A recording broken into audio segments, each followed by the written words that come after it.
We are live. Brilliant. Okay, welcome to another episode of the HalfTime Podcast. A live one today, a special one, which is brought to you by HalfTimeCuppa.com. My name is Danny Cook, and I'm pleased to bring you this, as I say, very special live episode featuring an array of fantastic guests today. But before we begin, you can, of course, catch up on any of our previous episodes on iTunes, Spotify, or our website now at HalfTimeCuppa.com. However, if you're listening to us live, do not go anywhere. You want to stay here. You want to listen to our views. It's going to get very, very interesting on today's show. So let's crack on straight away. Joining me on today's show, we have Charlie Pumphrey. Hello, Danny. I hope you can hear me all Charlie. right. How are you? I'm very good, Danny. I'm having a good old time over here. Having a good old time. Perfect. Before we sort of move on, I just want to say, Charlie's done a fantastic job. He's actually the one who's putting up this live stream today. So big shout out to Charlie there. Thank you for doing that, Charlie. If anything breaks, feel free to berate me on Twitter. Not at all. Joining Charlie, we've got IJ. How are you, IJ? Very good, thank you, mate. Thanks for having me on. No problem at all. IJ was on the Football Manager podcast recently that we've got on our site. Really fantastic job that you and Charlie did there. How was that for you? Yeah, really, really good. Enjoyed it. Obviously, with a game that I'm very passionate about, and we got some really good guests coming up in the next couple of episodes. So watch out for that. Brilliant. Actually, we got a Football Manager enthusiast panel today. Because completing the panel, we got Rob Amanzi. Rob, how are you? Good, thank you, mate. How are you? Yeah, all good, thank you. So, gents, I guess we better talk the elephant in the room of Premier League returning very, very soon. In fact, this week, tomorrow, I think, which will be exciting. Before we do, though, obviously, for those listening in, you may have heard today the news about Marcus Rashford and his campaign to make sure that kids who unfortunately were less off still received food whilst they're at home over the summer. So let's go to IJ, the United fan in our panel today. IJ, how are you feeling about the Rashford news? Brilliant. I think it shows what he's done in the last, couple months over lockdown. Learning sign language just to judge a poetry competition in like a school. It's just unbelievable what he's doing, and it gives the club some great publicity. He certainly does, and I bet as a United fan, you must be so proud of him right now. Exactly. Proud is an understatement for him there. Rob, how can we, as a country, how can we reward and celebrate Marcus's efforts? I think as RJ quite rightly said, though, just by being honest with it, by reflecting on the fact that football is put in such a horrible light most of the time, particularly at the beginning of this pandemic, where there was a lot of talk about them flouting the rules or being bad role models, which some of them were. But when something like this happens, it's good to be open about it, public about it, and mention them. Right, but also highlight the fact of what a lot of good that a lot of young people do within sport, and Marcus is an example of that. Brilliant. And Charlie, there's talks of knighthoods and all kinds of different ways to celebrate what he's achieved. What do you think we should do? I think there's probably an award that we give every year that it would be a bit mental if he wasn't even in the conversation before now, given that there's less sport this year. And I think it's great to do it. He's got to be there for the Sports Personality of the Year. I just don't think this moment, if you had to draw up a list and have to pick someone, you've got to pick Marcus Rashford. You've got to pick the man because what he's done, like IJ said there, it's not one campaign of something he's done. It's all the different things that he's been involved with. And that he's putting his profile to good use. He's not like one of these celebrities that's just using these situations to further their own name. He's using it to do something of real good, and I think that is quite stellar. And I think Sports Personality of the Year should be the beginning, and I think it might be a little early for a knighthood, but I think definitely there are other things that we have designed as these sort of And it's not. The thing is, he's almost certain it's not the reason he's doing it. He's not done it for his brand. He's done it because he comes from that background, and he's doing it to help people in a position that he was in. And I think that's almost entirely highly commendable. Yeah, I'm sure we'll celebrate it one way or another. That knighthood might have to wait until we win the World Cup, but we'll see. We'll see. Okay, so moving on to the Premier League then, as I say, returning this week. It will be interesting. It will be very interesting to see what happens. Let's go to Rob first. Obviously, you're our resident Liverpool fan. So I guess we're going to start with everyone's teams individually. So IJ and Charlie will come on to your teams in a second. But Rob, from a Liverpool fan's perspective, do you feel that this break is going to have done any hindrance to you at all? That's a good question. I think not a simple answer. The quick answer would be yes, because obviously everyone's out of momentum and form, and everyone kind of starts at a similar base now, fitness-wise. But what I would say is that from a Liverpool perspective, we were in a little bit of bad form before the pandemic started. We just lost to Watford in the league, our first defeat of the season, and we'd also, on top of that, just got out of Champions League to Atletico Madrid. It was actually our last game before the lockdown and the ending of all domestic football. So maybe inadvertently this might be a kickstart for us to kind of get started fresh, clean slate, and hopefully win those 2 games we need to become league champions. Interesting. We'll come on to form in a second anyway. I want to discuss form in a bit more detail. Charlie, what do you think from a Brighton fan's perspective? The other end of the table, down there with little old Norwich, unfortunately. But what do you think? Yeah, I think as a Brighton perspective, it's come at a great time for us. I was doing some research today about the players, sort of the availability now of players coming back, and we had a few players that were on sort of longer injuries. 1 or 2 won't be back because their injuries are just too long term. But someone like Aaron Connolly, a young player who had a bit of an ankle injury, he had to have an operation just as we went into lockdown, and it was looking like his season would be over. But we've got to the stage now where, in fact, his season is far from over. He's going to be back in the squad and ready to start from the beginning. So to have someone like that available, and then there's Alexis McAllister, an Argentinian midfielder we brought in who made his debut against Wolves in the last game before the lockdown. He's now had 3 months to acclimatise to the country, whereas before he would have had maybe 3 days before his next game. So this opportunity you've got now to bring players in and have them far more acclimatised. I think you're going to see a lot of these players that were new and fresh to their sides in January. So I know Norwich had a couple they brought in January.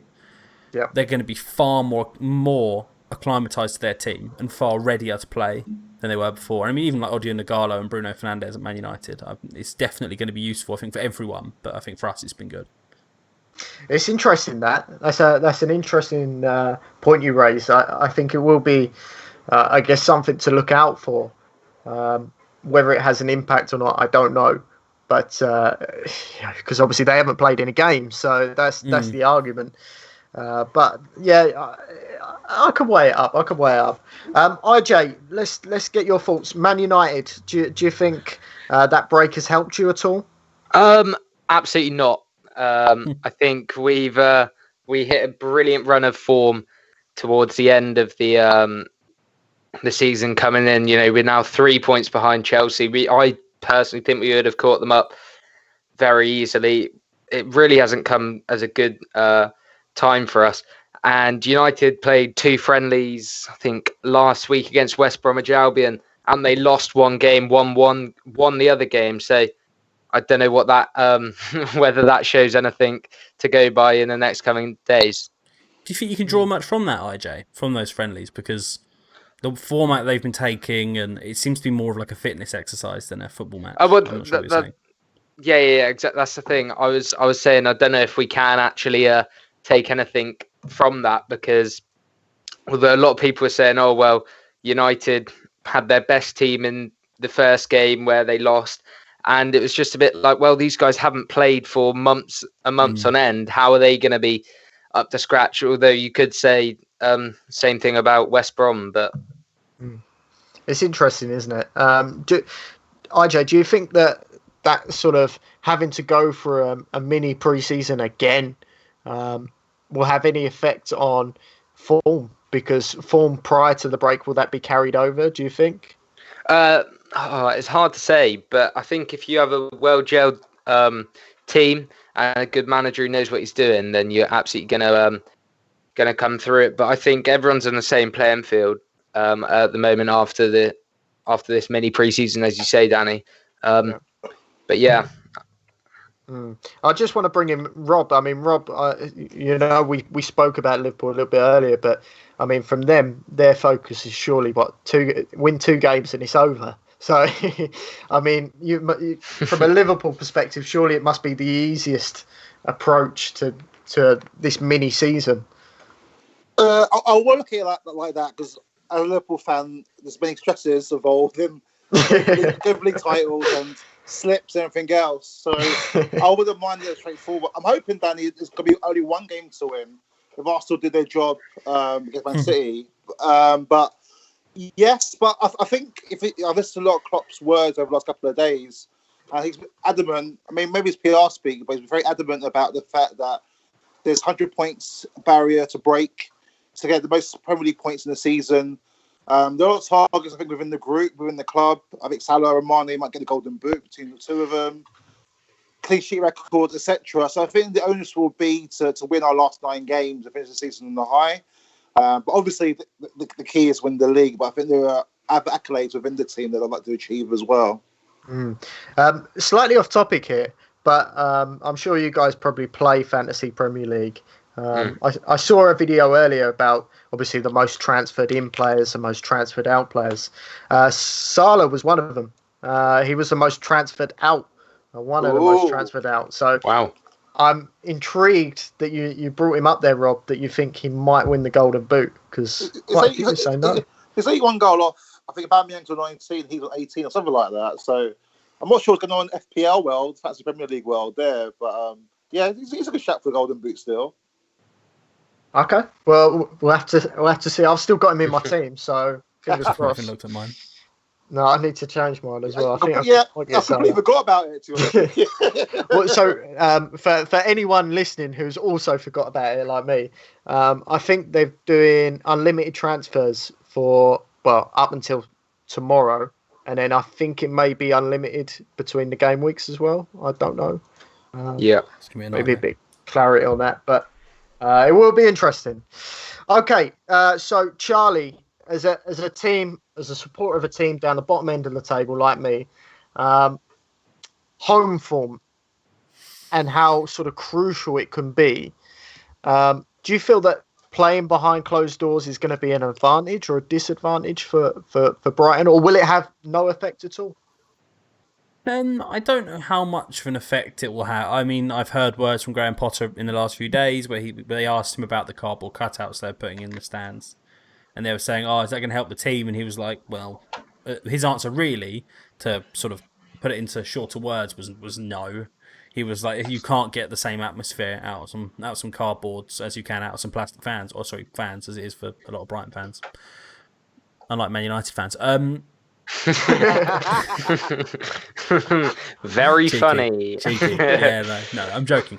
But in all honesty, though, I think you are going to find some of these teams where the atmosphere plays a big part. I think you're looking at your Burnleys, these clubs that are built on the atmosphere. Even teams like Leicester might find, and Sheffield United might find, that these sort of traditional clubs that are built on a strong atmosphere at home and building that kind of fortress.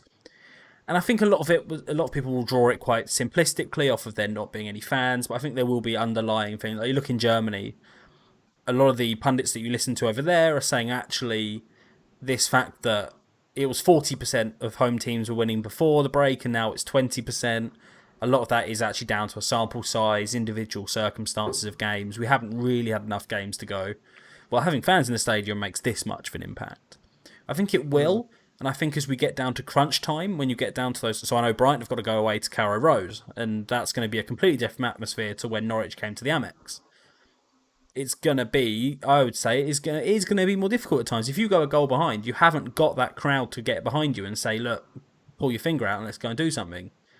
Like there is going to be this element of... If a team starts to fall behind, especially to someone like a Liverpool, to a Man City... I mean, Brighton have got arguably the hardest run-in from this point. We've still got to play Liverpool. We've still got to play Arsenal. We've still got to play Man City. We've still got to play Manchester United as well. So you can leave us out then. Well, I was trying to talk about top 4 sides, to be honest, and Arsenal. But this is going to be really interesting. I think if you go behind to a Manchester City, you haven't got a crowd to turn around to you and really lift you. And like I know that makes a big difference at the Amex. I've noticed when I've been there. Is that when the crowd does get behind the team, you can see a reaction, and I think it will have an impact on the relegation battle. I'm not sure how much of an impact it will have on the fight for top 4, to be honest. I don't know if there's enough of an impetus at that level. I mean, I don't support a team at that level, so I couldn't really give you the download on that. I don't know if IJ would be able to give you a slightly better overview of that than I would. But yeah, I think it'll be noticeable, but it won't have a huge effect statistically. It'll certainly be an experience we probably won't forget watching football without fans. IJ, obviously you got the Old Trafford, crowd. Are you going to miss seeing that on TV? Hearing that? Yeah, obviously, and I think the players will too. But I don't know. I think we've got some quality players, and we're definitely showing that towards the end of the break, and I think that will pull us through really, without the crowd and all that. So I think we'll be fine. Okay. I know some clubs, I think they're trying to put in crowd noises. Mm-hmm. Obviously, I guess with Brighton, they're doing this cardboard cutout of players. I think Leeds are doing the same. Rob, what's your thoughts? Have Liverpool got any plans for this? Have they got any cutouts, or are they going to play "You'll Never Walk Alone"? It's interesting because I was listening to what Charlie was saying there about the cutouts. I was like, oh, okay, that's novel. I don't heard that one yet. From our end, no. I think there's correct or not. I think EA Sports are working with the Premier League, so you can pipe in the chanting from the FIFA games into the match that you watch them from home. But I don't know actually what Liverpool are doing. Maybe they'll carry on with the usual process of playing "You Never Walk Alone" before the game for home games. That would make sense to me because it does create an atmosphere within the players, and maybe that'll be intimidating for the opposition. But I think the hope will be for home games that the fact that you're playing at home, psychologically, he will give you advantage anyway, so that might be enough. And I don't know though, because "You'll Never Walk Alone" is just such a anthem, like such a symbolic thing to hear before a game. There, I can imagine it must feel really weird watching that. Interesting that Charlie mentioned. I know, Charlie, you mentioned about some stats earlier. I came across some whilst doing some research. I want to get all of your thoughts on this. So from a 36 game sort of pool from Bundesliga, there was 18 away wins, 10 draws, and only 8 home wins. So Rob, what looking at those stats, obviously hearing what Charlie said, do you feel like now it's going to be like a completely different game for teams when they return? I mean, we have to wait and see. I mean, that's me sitting on the fence a little bit there. But what I noticed with the Bundesliga, and the stats there are quite helpful, and I think they connect to what Charlie said earlier about home advantage seems to have gone away now, dissipated. What I would say, though, when I watched the Bundesliga games so far, the teams that are low down the table haven't really been able to compete with the teams higher up the table. It's pretty much gone to form. The stronger sides have been winning the games that they should be winning. So maybe the effect is that the upsets will be less. And when teams are playing at home, regardless of home advantage, if they're playing against a team with better quality players, that might be the deciding factor, possibly. IJ, do you agree with what Rob's just said there in terms of it potentially being less upsets and there won't be so much of a home advantage? It's just whatever the better team is will win. Yeah, exactly. I completely agree with that. On the day, it will certainly be now on the day whoever's played the best football, and I think that's what a lot of people have wanted to see anyway. In certainly the Premier League. About like if the better team might not win the game because the crowd are behind them, they maybe hold on for that last 5 minutes, whereas if they don't have that crowd, maybe they leak a bit of a bit leaky defensively. So I don't know. I absolutely agree with that. Cool. Just a quick pause before we go into the next question. For anyone listening in, if you've got any questions, please do send them in. Charlie's keeping an eye on the comment section. I'm keeping an eye as well. So send them in and we can have a look if you're listening live, of course. If not, you're a little bit too late, but don't worry. So Charlie, I'm going to turn to you now. Substitutions. Obviously, they've changed the ruling on this, and I believe you're now allowed 5 subs to be used. What's your thoughts on that, Charlie? Do you think it'll have much of an impact? Yeah, I think it will definitely have an impact. The fact that you can have an extra man come off of the bench, 2 extra men, obviously. It will affect strategic planning towards the end of games. And I think it's important to note that they've said you can have 5 substitutions, but you can only have them at 3 intervals, basically.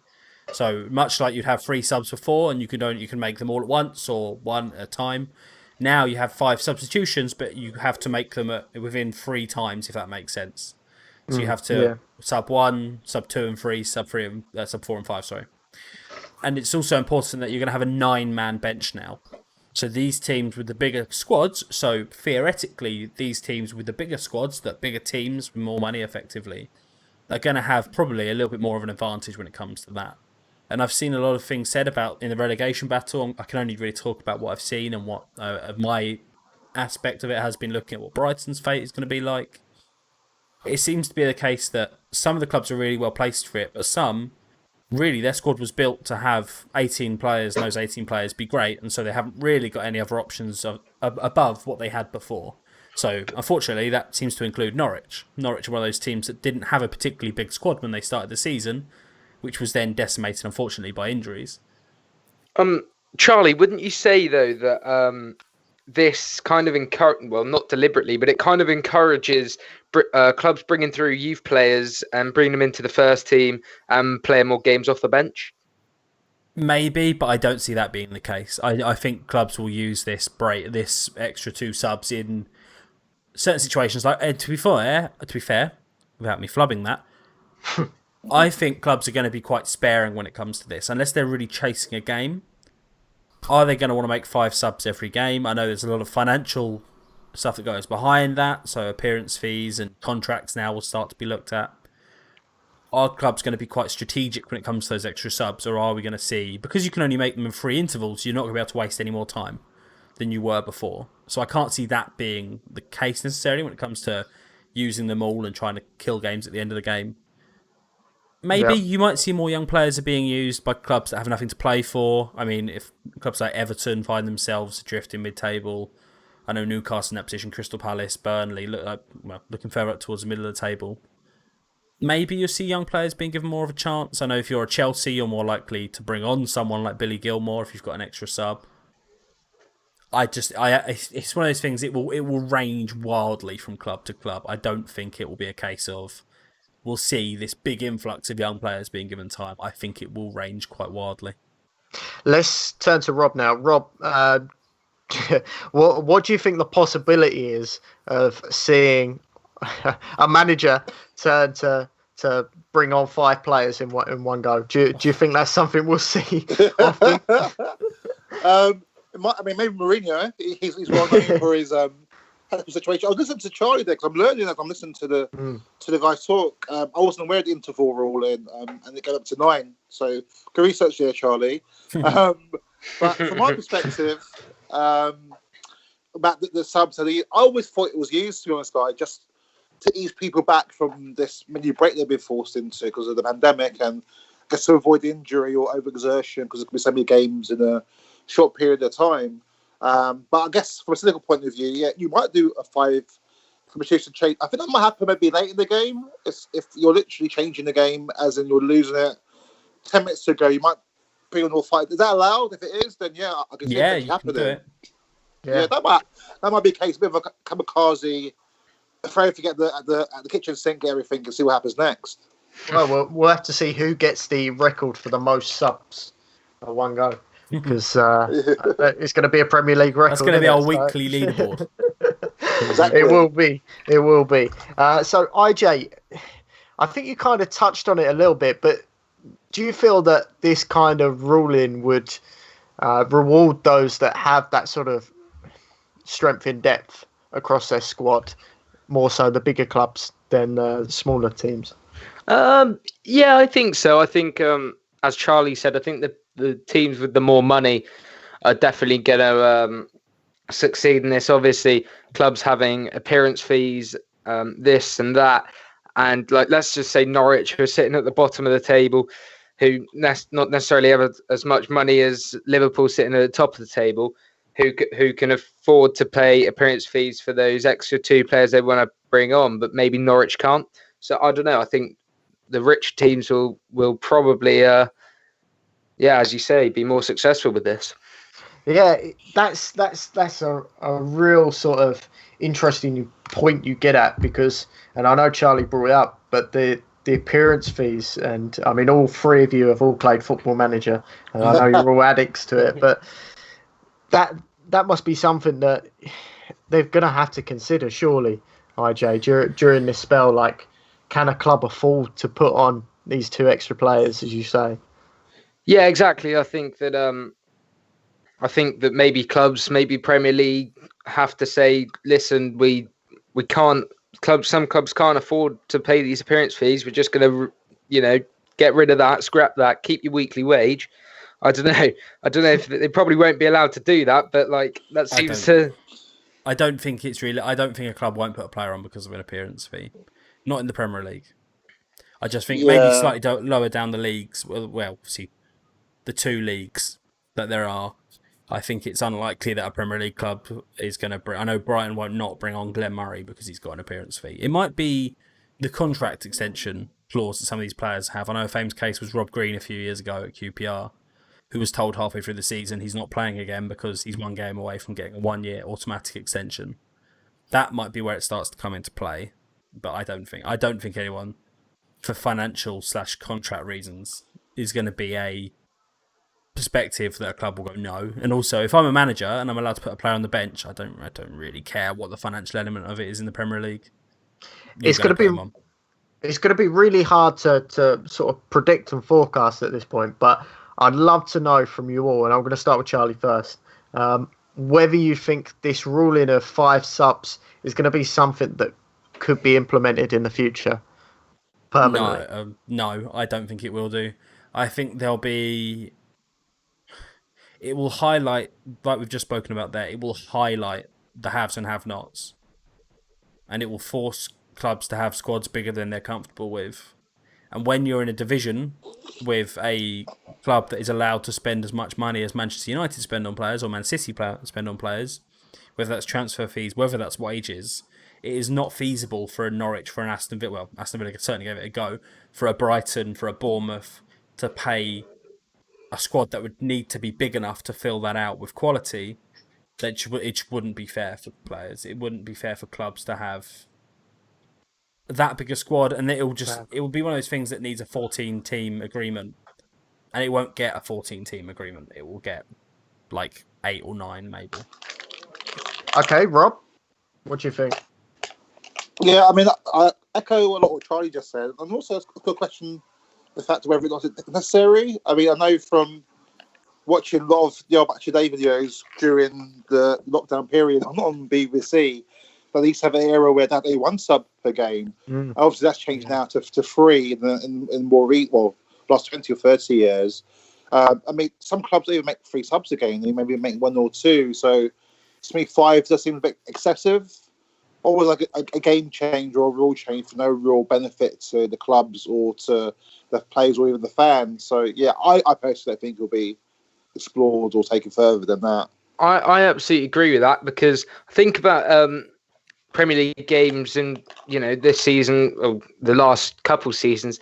Think about how many times a team actually use their 3 subs without like having an injury or something. So if they don't have an injury, they don't have a red card, they need to do a tactical, switch. How many times they actually need to use those 3 subs? Not many times. So I think, as Rob says, like 5 subs, is it necessary?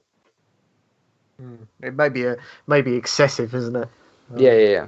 But Okay, well, let's see how that gets on anyway. I think it's something we'll probably review later down the line. I'm sure there'll be hiccups and something go wrong, but yeah, something to look out for there. Okay, so moving slightly on now, let's talk about the game itself. And the reason why I'm saying this is because I came across an article by, it was on the Forbes and it was on the Athletic as well. And they found that the ball was in play for an average of 57 minutes, 16 seconds per game in the first round of Bundesliga matches, obviously since they came back. And it worked out about 1 minute and 54 seconds longer than the season average. So, Rob, do you think that by not having all this stop-start in terms of the ball going into the fans and the fans passing it around joyfully and it's slowly getting back to the throw-in taker, do you think we're actually going to see more football as a result? First of all, what a stat, by the way, Danny. You've done your work there, haven't you? Well, I mean, credit goes to the Forbes and the Athletic for that one. So, yeah, two great media outlets. I've got to agree. I'm not sure what to say in response to that. I never really psychologically thought of the effect of the ball going into the stands and getting away and people holding on to the ball for ages and throwing it back in. I think what's probably telling us is that upon return to the league, in the Bundesliga anyway, that teams maybe aren't pressing as much or win the ball back as much, and therefore we're staying in play longer. Maybe that's how I look at it as a fan, rather than the ball going out and staying out of play. You know what though? It was for those who maybe have seen that first week of games. Obviously it was their first games back. The sloppy passes, sloppy touches, there's misplaced passes going all over the shop. But it was quite funny.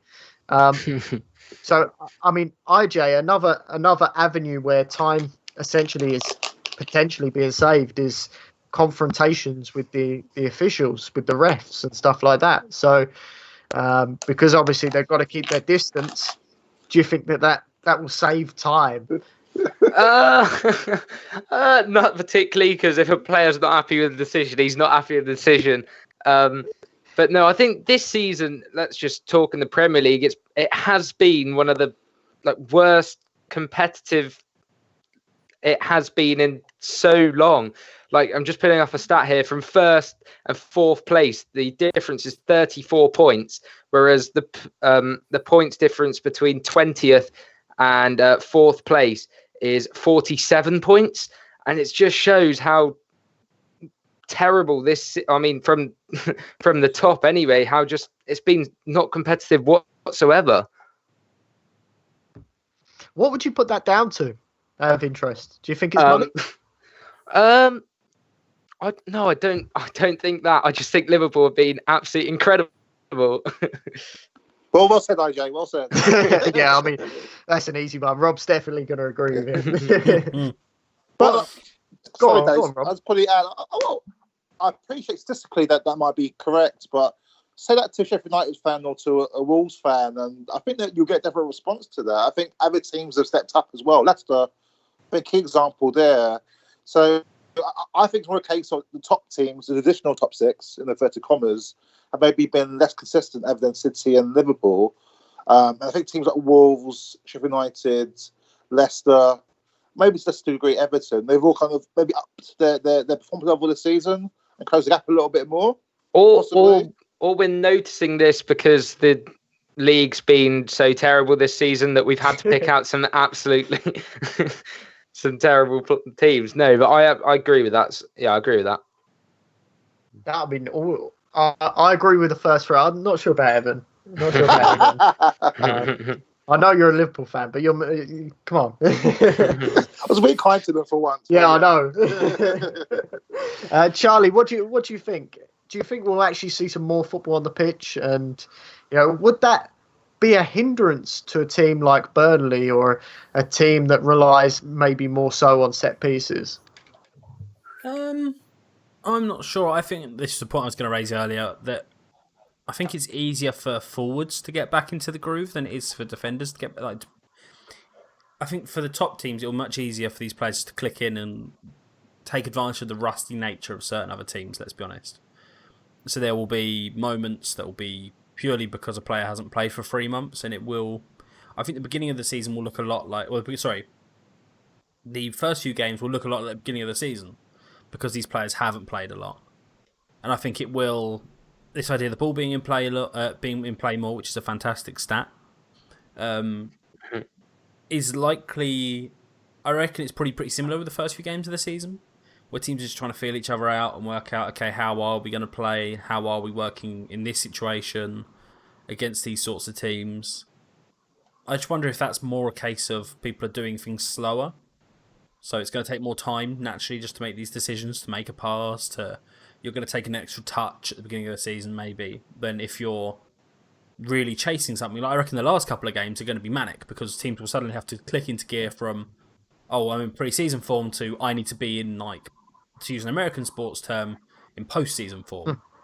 Like I need to go from being in games that don't necessarily matter to being in games where I am like instantly I've got to be on the ball all the time, and we've got to try and score, and we've got to try and take the lead.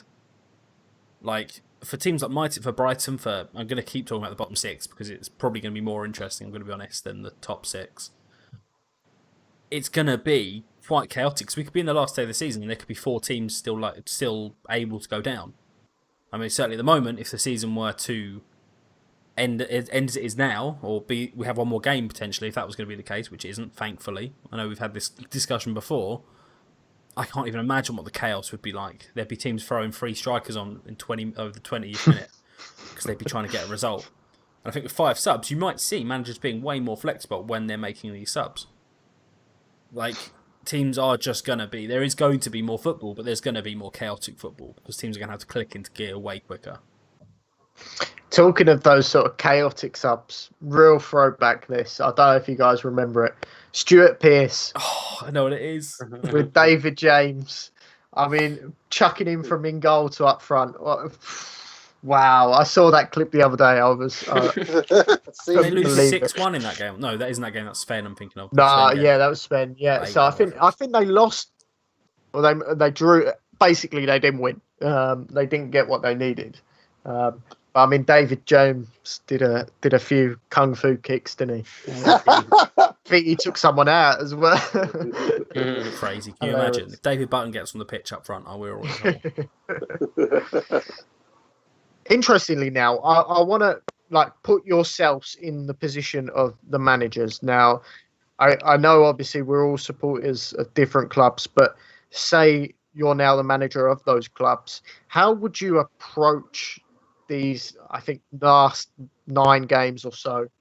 What would be your approach? Would you go conservative for the first couple and really make sure that the boys are fit and so that you end strongly, or would you be sort of going full throttle from the get-go? I want to go to Rob first. Rob, as a coach who's coached with me, what would you be doing if your team were playing right now? Do you mean in general, Danny? Just in general. Yeah, not so much Liverpool, but just in general. Like, what would your approach be if you was a manager? It's a question because I was talking to a few friends about this the other day about what the attitude will be. And we're thinking maybe you go in, as you used the term there, full throttle at a high press. Just because you might catch some teams, as I think IJ just said, and also Charlie just said, you might catch some teams a bit cold, who are a bit rusty, a bit out of sync, haven't played for a while. You might be able to take advantage of that early on in the first couple of games before they get into rhythm and a bit more match sharpness. So maybe the plan will be get as many points as you can in the first 3 or 4, and hope for the last 5-6 games of the season you hang on a little bit. IJ, would you consider the same approach, or would you do something different, be conservative a bit more? No, I absolutely agree. You don't want to. No, I don't think. I think all teams need to come out firing. They need to get back get their form back up and be match fit. So no, I absolutely agree. Charlie, I guess the phrase would be 9 cup finals or so. Do you agree with that? Would that be the approach? Yeah, I'm going to be a little bit more pragmatic, I think, than the other two. Because I'm going to be honest.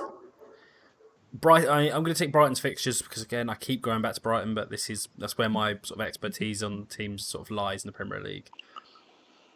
our first 3 games are Arsenal at home. No, it's like Arsenal, Man City, Man United, or I don't know. It's Arsenal, Man United, and Leicester or something. I think it's like quite a hard first 3. You can't go into those games and go, "Oh, we're just gonna go at them." We'll go at Arsenal. We'll go at Man City. Well, Arsenal's a little bit different because they're a little bit softer at the core. But if you're going, you can't go at Man City. You can't just go, you've not played for 3 months, but we're going to put Glenn Murray and Neil Mopai up front, and we're just going to go right after them from the first minute. You have to be a little bit more pragmatic and try and stay in games for the first sort of 30 minutes and see how the other team is. And sort of, it's going to have to be a boxing match more than it's going to have to be a football match, because you're going to have to go, okay, what are they coming with? Are they pushing? Do they look tired? I mean, we play Arsenal on Saturday, and they play on Wednesday, and we won't have played before that. So they're going to have more match fitness, but they might get smashed by Man City tomorrow night, and then it's going to be one of those situations where every week the situation is going to change. One team might go and win it all 9 games, and you're like, well, if Norwich win all 9 games, we're all in trouble. Like, I think everyone's in trouble. Like, if someone goes in a mad run of form, which someone is always liable to do at this time of the season, then the whole table, it all gets turned on its head, and you have to be more aggressive. But if you get a couple of points here, maybe pick up a shock win against someone, which I think shock wins are going to be more likely, to be honest. You think? So I think teams are going to be a little bit more. If you're mid-table and your contract's expiring, and you're at an Everton, or I've got the table in front of me. If you're at Burnley, Crystal Palace, even Arsenal, if they end up having nothing to play for, you're going to get caught. You're going to drop points. You're just instinctively going to drop points, because teams that need points, Nigel Pearson's Watford will fight for every single point they can get. They will absolutely run you into the ground. That's what they did before the break. That is what they will do after the break. If you're Everton or Newcastle, are you going to be up for that sort of fight? If you're Southampton, are you going to be up for that sort of fight? I just don't think teams will. And if you're Man United and you've got nothing to play for, and let's be honest, Man United are one of the ones that can be got at. It is.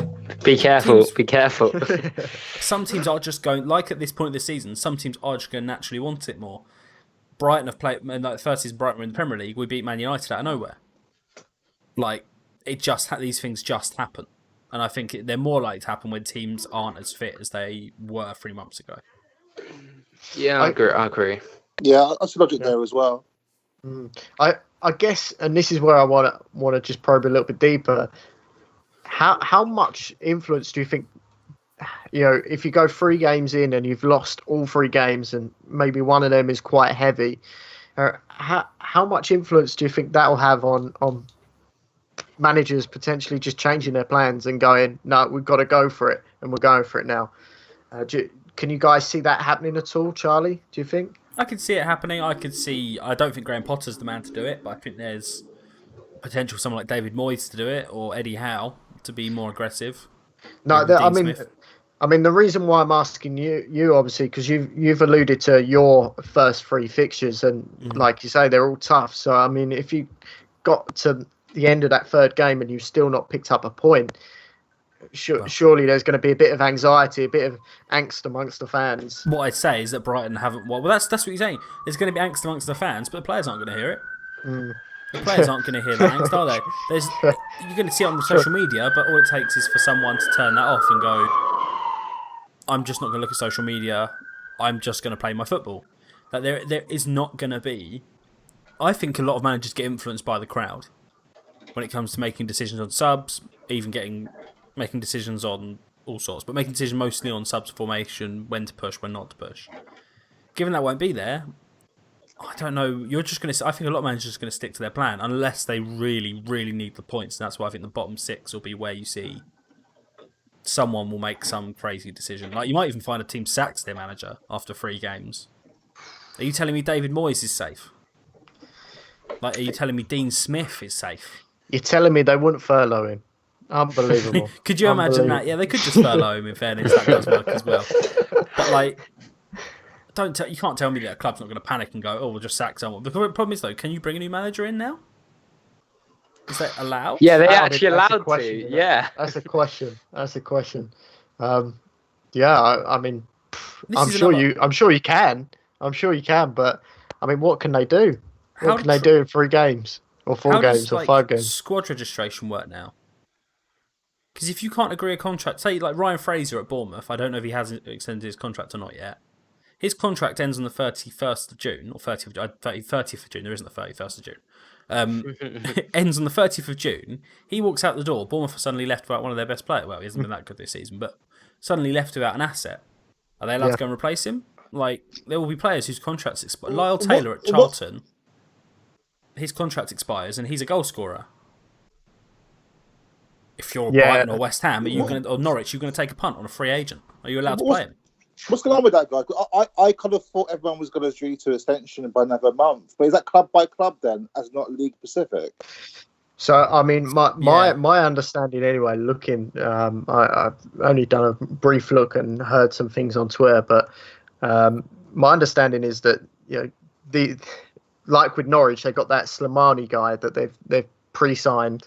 They pre-signed in January, and it was announced just as the club went in furlough. All the players went all the staff. Sorry, he can't actually play, even though he's technically going to join on July 1st. He can't play because the registration.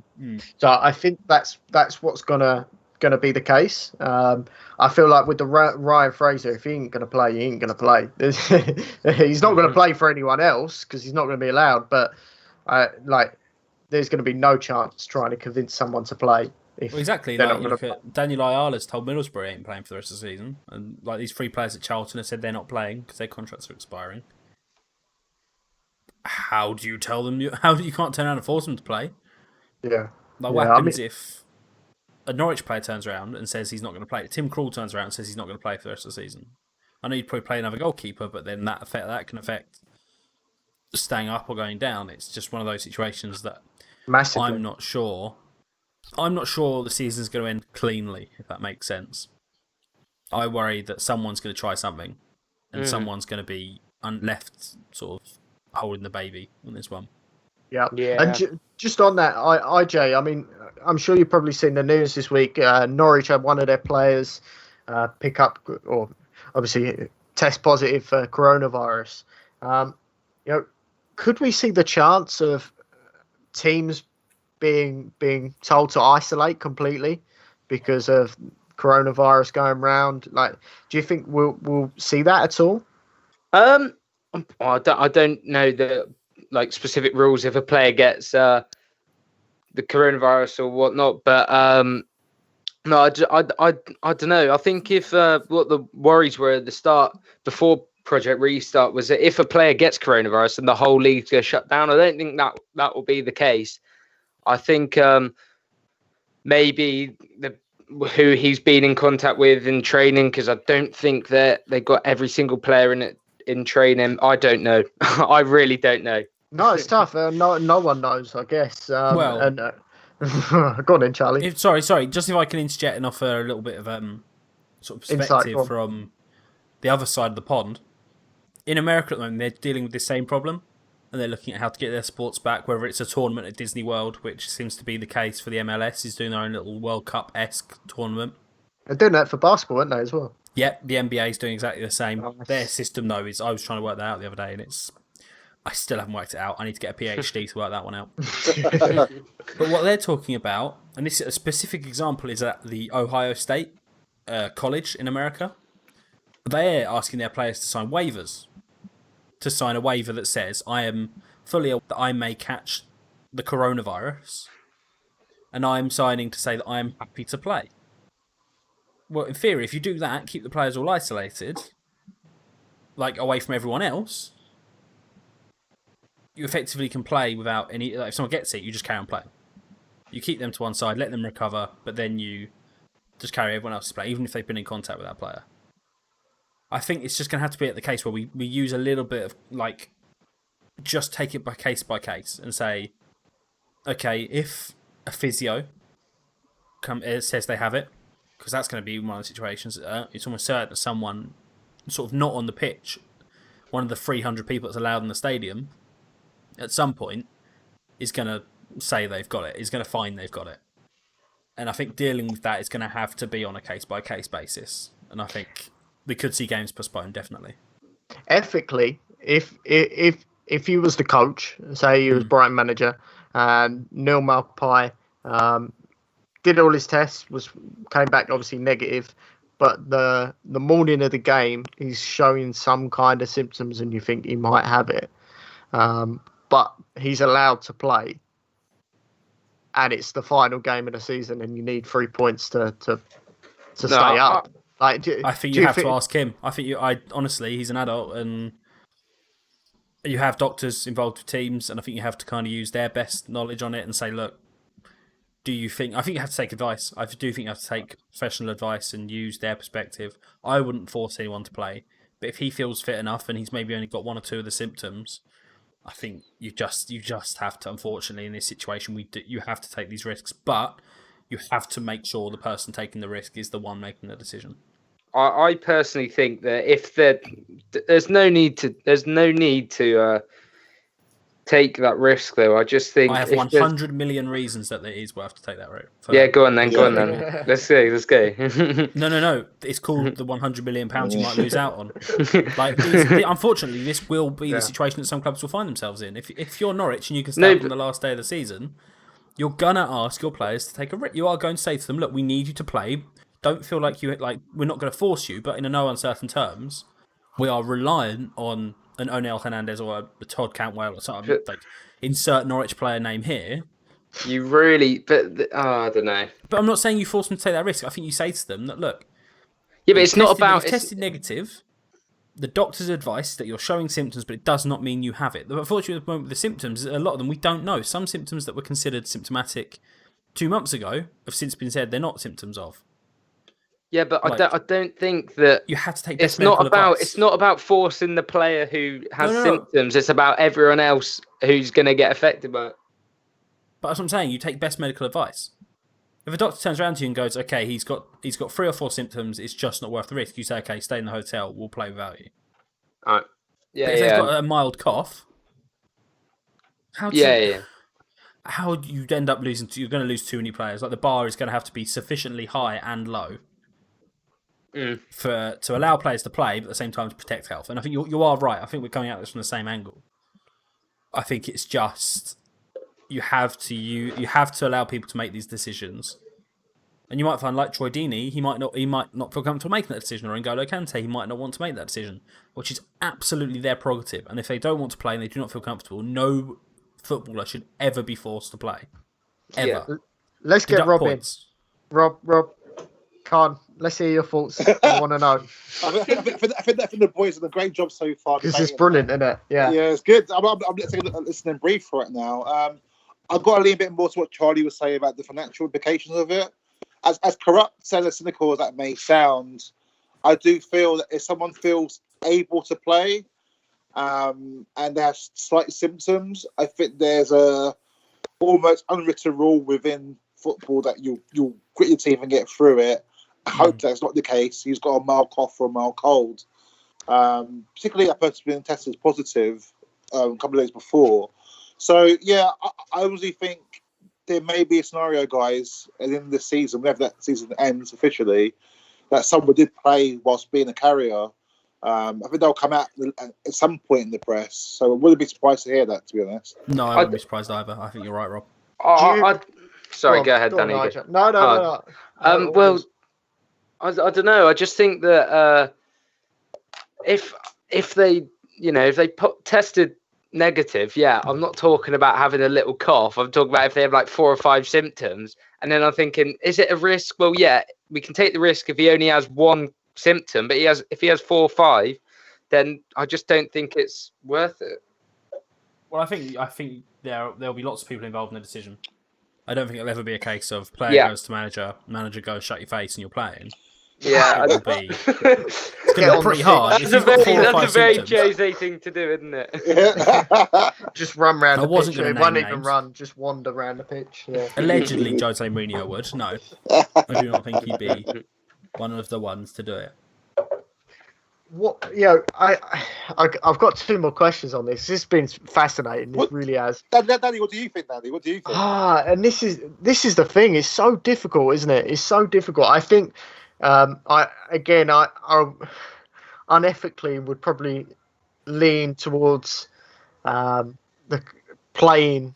If he's got to play, you're going to have to kind of see if he's okay to play. But I mean, the impact. I mean, it could kill someone essentially. It could kill someone from that pitch.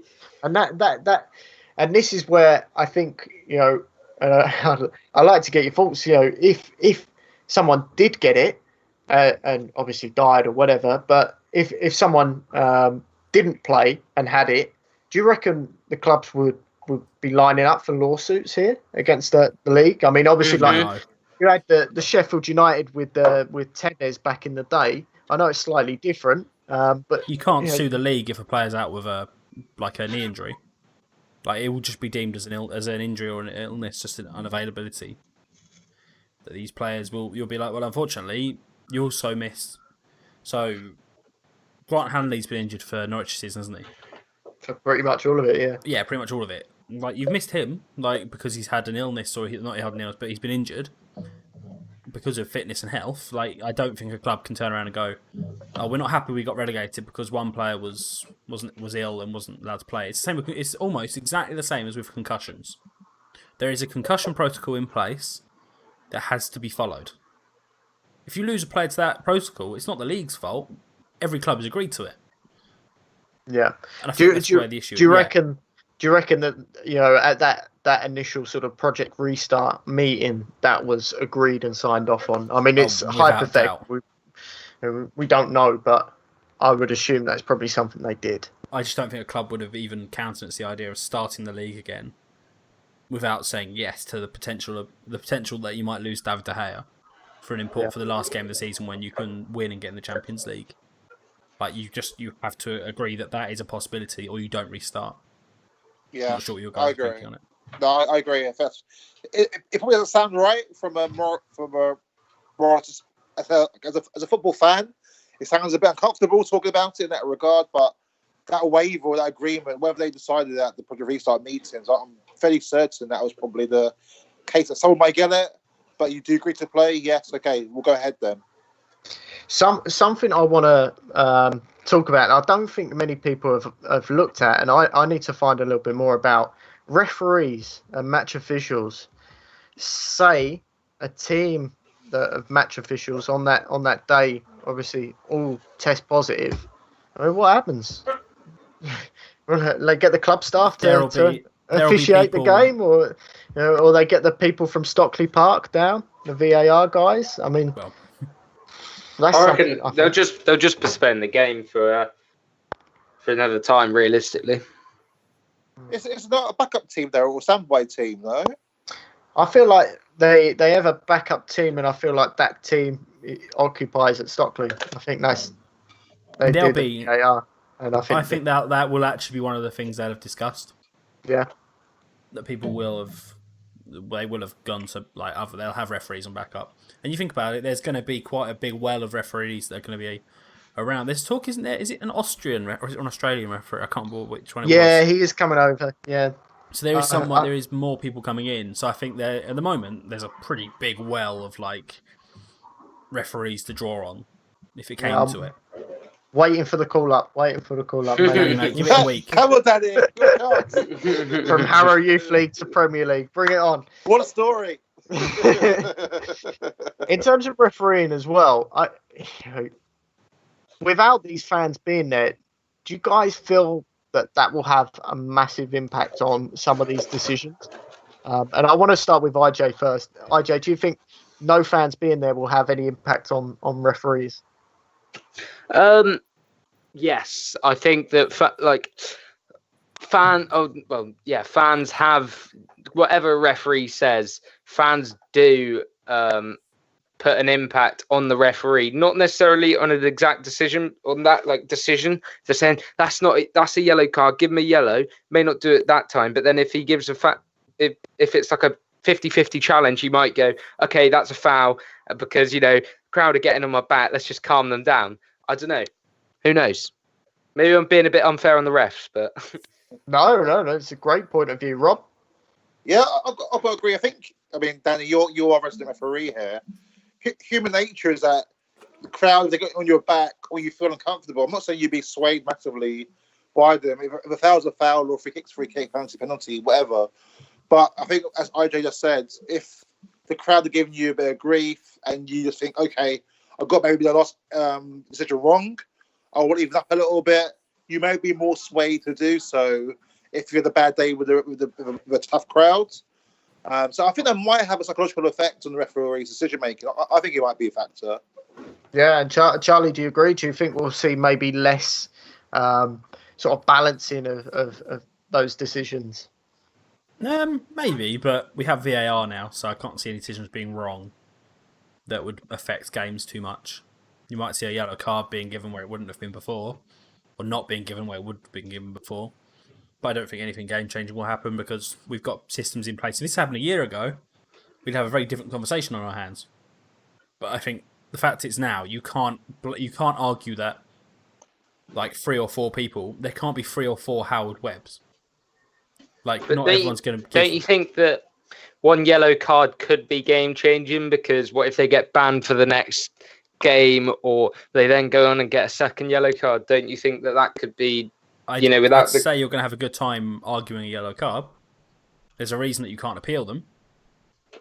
No, but question... Surely by the time you appeal it, you'd have missed 2 games anyway, or you'd have missed a game anyway. Well, I'll say, there's a reason you can't appeal multiple yellow cards. It's impossible. You'd be appealing multiple situations. What about the yellow cards you got before the break? No, but the fact is, like, the ref might not give a yellow card, or he might give a yellow card because of the crowd. Was already in a position where he could have got a yellow card and gone anyway. Been missing anyway. So, like, I see what you're saying. But I just think it's really, really improbable. But A, that situation happens, and B, you can't really argue it. Yellow cards are yellow cards. No one's going to argue a yellow card that heavily nowadays. It's just not going to happen.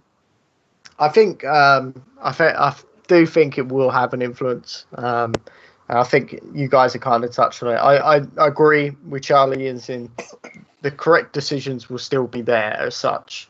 I mean, that's why VAR is there. So hopefully we're gonna see some positive from that. I hope, IJ. Anyway. Yeah, there won't be some absolute howlers. Like, I don't think there will. It's just those tiny little decisions that could maybe affect a player or a team for a game or two. But yeah, there won't be, as I say, like game-changing decisions. Okay, well, listen, I think it's full time for this one. I know we did have on our radar League One, League Two, but I mean, given their situation and given their lack of games at the moment, I'm sure we've got plenty of time to talk about them in the next coming weeks anyway. But I feel like now's a great time to sort of end this stream and end this podcast.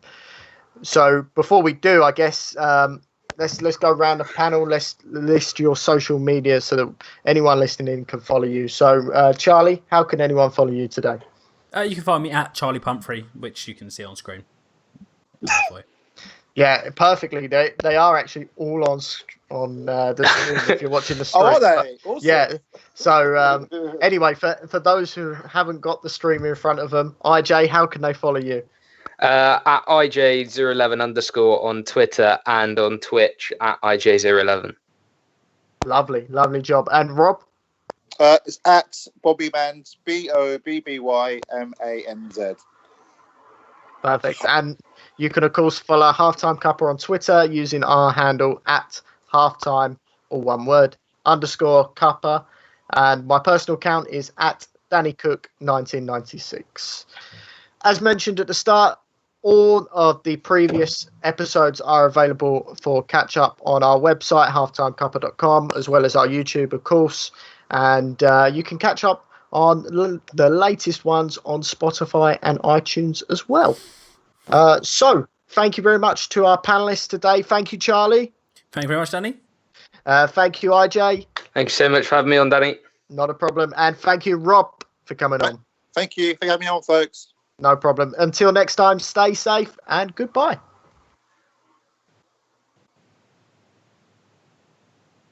And we're out. Perfect. Nice. Wow. Lads.